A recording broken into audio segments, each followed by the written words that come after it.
बद्ध 11वां अध्याय 11वां अध्याय बद्ध, मुक्त और भक्तजनों के लक्षण। भगवान श्री कृष्ण ने कहा, प्यारे उद्धव, आत्मा बद्ध है या मुक्त है, इस प्रकार की व्याख्या या व्यवहार मेरे अधीन रहने वाले सत्वादी गुणों की उपाधि से ही होती है, वस्तुतः तत्व दृष्टि से नहीं। सभी गुण माया मूलक हैं, इंद्रजाल हैं, जादू के खेल के समान है। इसलिए ना मेरा मोक्ष है, ना मेरा बंधन ही है। ऐसे स्वप्न बुद्धि का विवृत हैं, उनमें बिना हुए भी ही भासता है, मिथ्या है। वैसे ही शोक, मोह, सुख, दुख, शरीर की उत्पत्ति और मृत्यु, ये सब संसार का बखेड़ा माया, अविद्या के कारण प्रतीत होने पर ही वास्तविक नहीं है। उद्धव, शरीरधारियों को मुक्ति का अनुभव कराने वाली आत्मविद्या और बंधन का अनुभव कराने वाली अविद्या, शरीरधारियों को मुक्ति का अनुभव कराने वाली आत्मविद्या और बंधन का अनुभव कराने वाली अविद्या, ये दोनों ही मेरी अनादि शक्तियां हैं। मेरी माया से ही इनकी रचना हुई है, इनका कोई वास्तविक अस्तित्व नहीं है। भाई, तुम तो स्वयं बड़े बुद्धिमान हो, विचार करो। जीव तो एक ही है, वह व्यवहार के लिए मेरे अंश के रूप में कल्पित हुआ है, वस्तुतः मेरा स्वरूप ही है। आत्मज्ञान से संपन्न होने पर मुझे मुक्त कहते हैं, और आत्मा का ज्ञान ना होने से बद्ध। यह ज्ञान अनादि होने से बंधन भी अनादि कहलाता है। इस प्रकार मुझे एक ही धर्मा में रहने पर भी जो शोक और आनंद स्वरूप विरुद्ध धर्म वाले जान पड़ते हैं, उन बद्ध और मुक्त जीव का भेद मैं बतलाता हूँ। वह भेद दो प्रकार का है। एक तो नित्य मुक्त ईश्वर से जीव का भेद, और दूसरा मुक्त बुद्ध जीव का भेद। पहला सुनो। जीव और ईश्वर बद्ध और मुक्त से के भेद से भिन्न भिन्न प्रकार पर ही एक ही शरीर में नियंता और नियंत्रित के रूप से स्थित हैं। ऐसा समझो कि शरीर एक वृक्ष है, इसमें हृदय का घोंसला बनाकर जीव और ईश्वर नाम के दो पक्षी हैं। जीव और ईश्वर, वे दोनों चेतन होने के कारण समान हैं और कभी न बिछुड़ने के कारण सखा हैं। इनके निवास करने का कारण केवल लीला ही है। इतनी समानता होने पर भी जीव तो शरीर रूप वृक्ष के फल, सुख दुख आदि भोगता है, परंतु ईश्वर उन्हें न भोग कर कर्म फल, सुख दुख आदि से असंग और उनका साक्षी मात्र रहता है। अभोक्ता होने पर भी ईश्वर की ये विलक्षणता है कि वह ज्ञान, ऐश्वर्य, आनंद और सामर्थ्य आदि में भोक्ता जीव से बढ़कर है। साथ ही एक ये भी विलक्षणता है कि अभीक्ता ईश्वर तो अपने वास्तविक स्वरूप और इसके अतिरिक्त जगत को भी जानता है, परंतु भोक्ता जीव ना अपने वास्तविक रूप को जानता है, ना अपने से अतिरिक्त को। इन दोनों में जीव तो अविद्या से युक्त होने के कारण नित्य बद्ध है, और ईश्वर विद्या स्वरूप होने के कारण नित्य मुक्त है। प्यारे उद्धव, ज्ञान समान पुरुष भी मुक्त ही है। ज्ञान संपन्न पुरुष भी मुक्त ही है। जैसे स्वप्न टूट जाने पर जगा हुआ पुरुष स्वप्न के समयमान शरीर से कोई संबंध नहीं रखता, वैसे ही ज्ञानी पुरुष सूक्ष्म और स्थूल शरीर में रहने पर भी उनसे किसी प्रकार का संबंध नहीं रखता, परंतु अज्ञानी पुरुष वास्तव में शरीर से कोई संबंध ना रखने पर भी अज्ञान के कारण शरीर में ही स्थित रहता है। जैसे स्वप्न देखने वाला पुरुष स्वप्न देखते समय स्वप्न शरीर में बन जाता है।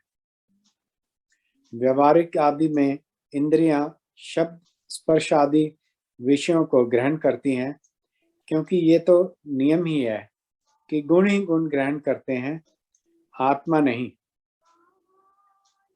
इसलिए जिसने अपने निर्विकार आत्म स्वरूप को समझ लिया है, वह उन विषयों के ग्रहण त्याग में किसी प्रकार का अभिमान नहीं करता। ये शरीर प्रारब्ध के अधीन है। इससे शारीरिक और मानसिक जितने भी कर्म होते हैं, सब गुणों की प्रेरणा से ही होते हैं। अज्ञानी पुरुष झूठ मूठ अपने को उन ग्रहण त्याग आदि कर्मों का कर्ता मान बैठता है और इसी अभिमान के कारण वह बन जाता है। प्यारे उद्धव, पूर्वोक्त पद्धति से विचार करके विवेकी पुरुष समस्त विषयों में विरक्त रहता है और सोने बैठने, घूमने फिरने, नहाने, देखने, छूने, सूंघने, खाने और सुनने आदि क्रियाओं में अपने को कर्ता नहीं मानता, बल्कि गुणों को ही कर्ता मानता है। गुण ही सभी कर्मों के कर्ता भोक्ता है। ऐसा जानकर विद्वान पुरुष कर्म वासना और फलों से नहीं बनते हैं। वे प्रकृति में रहकर भी वैसे ही असंग रहते हैं, जैसे स्पर्श आदि से आकाश, जल की आर्द्रता आदि से सूर्य और गंध आदि से वायु। उनकी विमल बुद्धि की तलवार असंग भावना की सान से और भी तीखी हो जाती है और वे उससे अपने सारे संशय संदेहों को काट कूट कर फेंक देते हैं। जैसे कोई स्वप्न से जाग उठा हो, उसी प्रकार वे इस भेद बुद्धि के भ्रम से मुक्त हो जाते हैं। जिनके प्राण, इंद्रिय, मन और बुद्धि की समस्त चेष्टाएं बिना संकल्प के होती हैं, वे देह में स्थित रहकर भी उसके गुणों से मुक्त हैं। उन तत्वज्ञ मुक्त पुरुषों के शरीर को चाहे हिंसक लोग पीड़ा पहुंचाएं और चाहे कभी कोई दैव योग से पूजा करने लगे, वे ना तो किसी के सताने से दुखी होते हैं, ना पूजा करने से सुखी। जो समदर्शी महात्मा गुण और दोष की भेद दृष्टि से ऊपर उठ जाते हैं, वे ना तो अच्छे काम करने वालों की स्तुति करते हैं और ना बुरे काम करने वालों की निंदा। ना वे किसी प्रकार किसी की अच्छी बात सुनकर उसकी सराहना करते हैं और ना बुरी बात सुनकर किसी को झिड़कते हैं। जीव मुक्त पुरुष ना तो कुछ भला या बुरा काम करते हैं, ना कुछ भला या बुरा कहते हैं और ना सोचते ही हैं। वे व्यवहार में अपनी समान वृत्ति रखकर आत्मानंद में मगन रहते हैं। जड़ के समान मानो कोई मूर्ख हो, इस प्रकार विचरण करते रहते हैं और जड़ के समान मानो कोई मूर्ख हो, इस प्रकार विचरण करते रहते हैं। प्यारे उद्धव, जो पुरुष वेदों का तो परम पारगामी विद्वान हो, परंतु पर ब्रह्म के ज्ञान से शून्य हो, उसके परिश्रम का कोई फल नहीं है। वह तो वैसा ही है जैसे बिना दूध की गाय का पालने वाला। दूध ना देने वाली गाय, व्याभिचारिणी स्त्री, पराधीन शरीर, दुष्ट पुत्र, सत्य पात्र से प्राप्त होने पर भी दान न किया हुआ धन और मेरे गुणों से रहित वाणी व्यर्थ है। इन वस्तुओं की रखवाली करने वाला दुख पर दुख ही भोगता रहता है। इसलिए उद्धव, जिस वाणी में जगत की उत्पत्ति, स्थिति और प्रलय रूपी मेरी लोक पावन लीला का वर्णन ना हो और लीलावतारों में भी मेरे लोकप्रिय राम कृष्ण आदि अवतारों का जिसमें यशोगान ना हो, वह वाणी वंध्या है। बुद्धिमान पुरुष को चाहिए कि ऐसी वाणी का उच्चारण एवं श्रवण न करे। प्रिय उद्धव, जैसा कि ऊपर वर्णन किया गया है, आत्म जिज्ञासा और विचार के द्वारा आत्मा में जो अनेकता का भ्रम है उन्हें दूर कर दें और मुझ सर्वव्यापी परमात्मा में अपना निर्मल मन लगा दें तथा संसार के व्यवहारों से उपराम हो जाएं। यदि तुम अपना मन पर ब्रह्म में स्थिर न कर सको तो सारे कर्म निरपेक्ष होकर मेरे लिए ही करो। मेरी कथाएं समस्त लोगों को पवित्र करने वाली एवं कल्याण स्वरूपनी है। श्रद्धा के साथ उन्हें सुनना चाहिए। बार बार मेरे अवतार और लीलाओं का गान, स्मरण और अभिनय करना चाहिए। मेरे आश्रित रहकर मेरे ही लिए धर्म, काम और अर्थ का सेवन करना चाहिए। प्रिय उद्धव, जो ऐसा करता है उसे मुझ अविनाशी पुरुष के प्रति अनन्य प्रेममयी भक्ति प्राप्त हो जाती है। भक्ति की प्राप्ति सत्संग से होती है। जिसे भक्ति प्राप्त हो जाती है वह मेरी उपासना करता है, मेरे सानिध्य का अनुभव करता है। इस प्रकार जब उसका अंतःकरण शुद्ध हो जाता है तब वह संतों के उपदेशों के अनुसार उनके द्वारा बताए हुए मेरे परम पद को, वास्तविक स्वरूप को सहज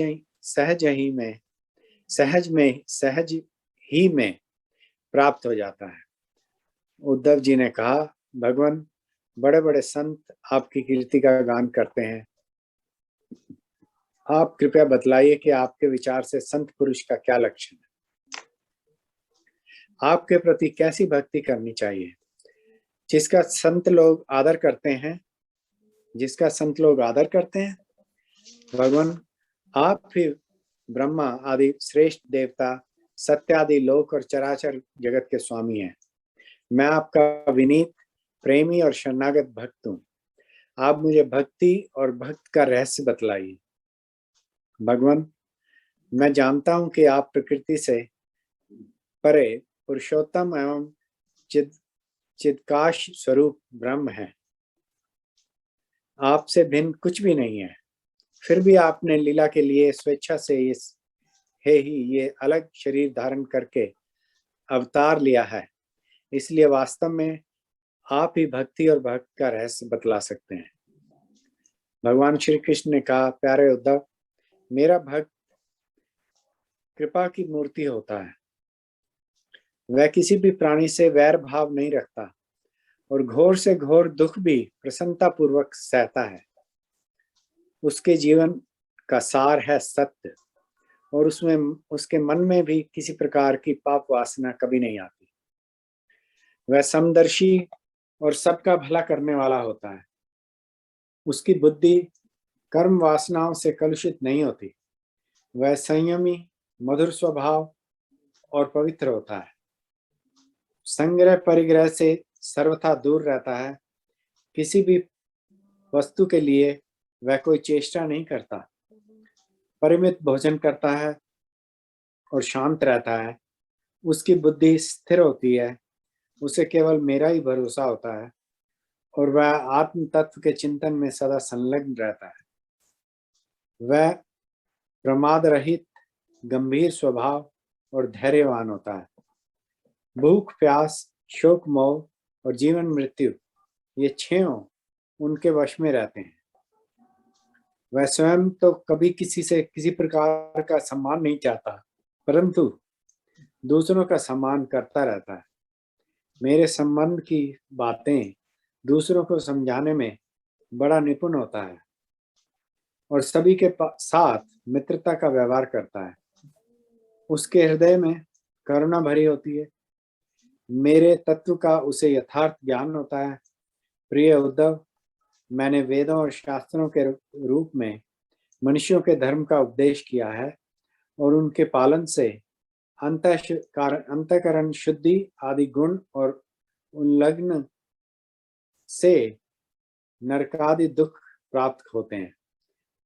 परंतु मेरा जो भक्त उन्हें भी अपने ध्यान आदि में विपेक्ष समझ कर त्याग देता है और केवल मेरे ही भजन में लगा रहता है, वह परम संत है।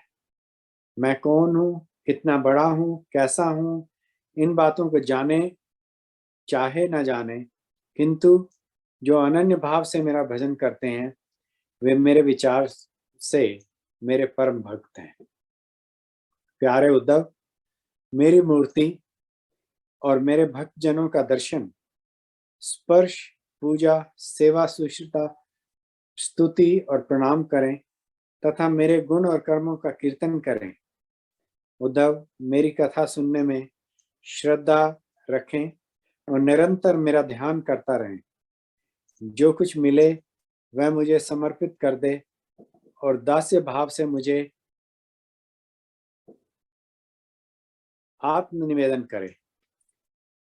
मेरे दिव्य जन्म और कर्मों की चर्चा करे, जन्माष्टमी, रामनवमी आदि पर्वों पर आनंद मनावे और संगीत, नृत्य, बाजे और समाजों द्वारा मेरे मंदिरों में उत्सव करे करावे। वार्षिक त्योहारों के दिन मेरे स्थानों की यात्रा करे, जुलूस निकाले तथा विविध उपहारों से मेरी पूजा करे। वैदिक अथवा तांत्रिक पद्धति से दीक्षा ग्रहण करे, मेरे व्रतों का पालन करे, मंदिरों में मेरी मूर्तियों की स्थापना में श्रद्धा रखे। यदि ये काम अकेला ना कर सके तो औरों के साथ मिलकर उद्योग करे। मेरे लिए पुष्प वाटिका, बगीचे, क्रीड़ा के स्थान, नगर और मंदिर बनवावे।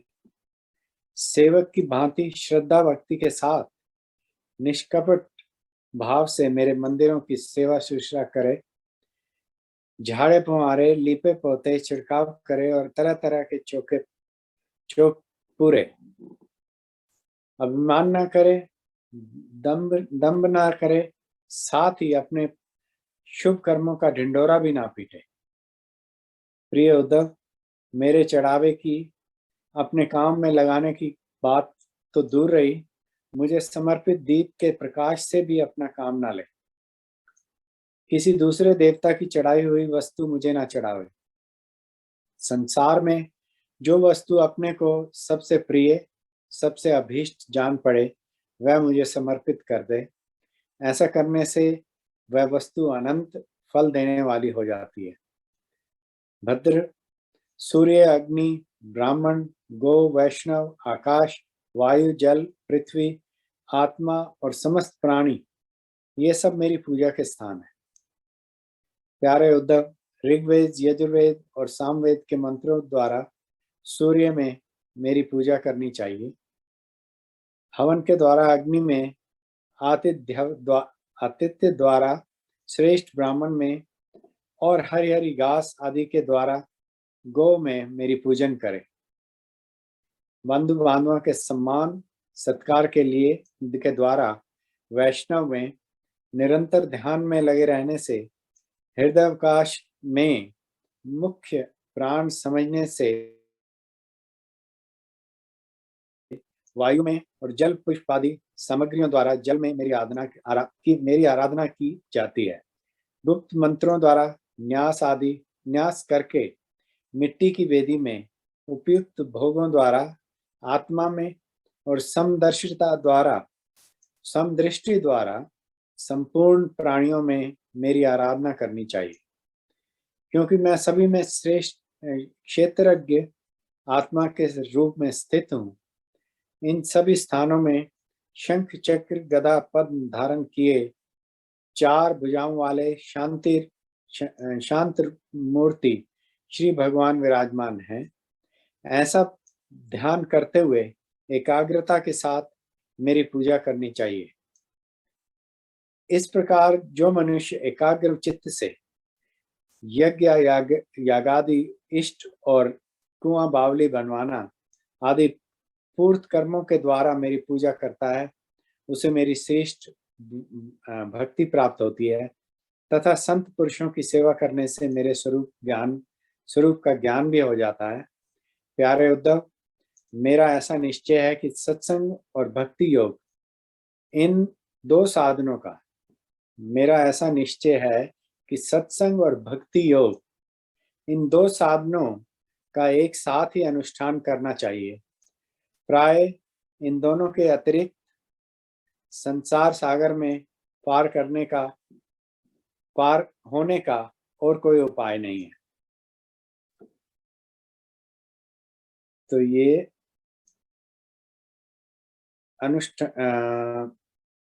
सत्संग और भक्ति योग, और मैं सदा सर्वदा उनके पास बना रहता हूँ।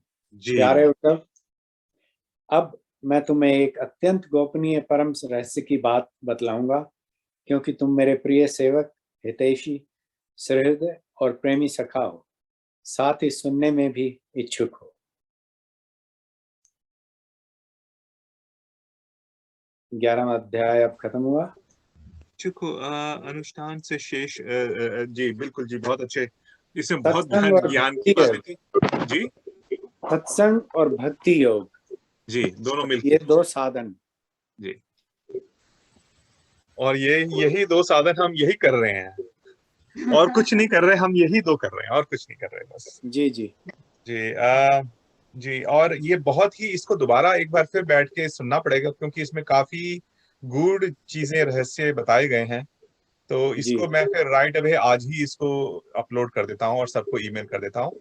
और जो अभी जो जो जो जो फर्स्ट पार्ट में जो आप लोगों ने मिस किया दोनों ने, संपदा जी कैसी हैं वो आज? बैठी हैं साथ। अच्छा ठीक है जी, उनको मेरी तरफ से राधे राधे बोलिएगा। जी जी तो राधे जी, राधे राधे संपदा जी। जी राम राम जी, राम राम जी, राम राम जी। तो इसको एक बार फिर हम अपने अपने टाइम पे सुन लेंगे। तो जी जी और जो मेरे जो गुरुजी ने जो छोटा सा 20 मिनट का लपड़ जो लगाते हैं, वो जो कल की बात थी वही दोबारा उसको दोबारा बता रहे हैं। बट हम क्योंकि बार बार एक ही बात को बार बार सुनेंगे, तो थोड़ा जल्दी हमारे दिमाग में घुसेगा। जी जी तो हम वही चाहते हैं कि दिमाग में घुसे जल्दी। जी जी, तो आज फिर हम इसको खत्म करते हैं, 9 बज गए हैं। तो कल फिर शाम को 7 बजे फिर मिलते हैं। 7 बजे जी 12वां अध्याय करें बात या जो करेंगे। ठीक है।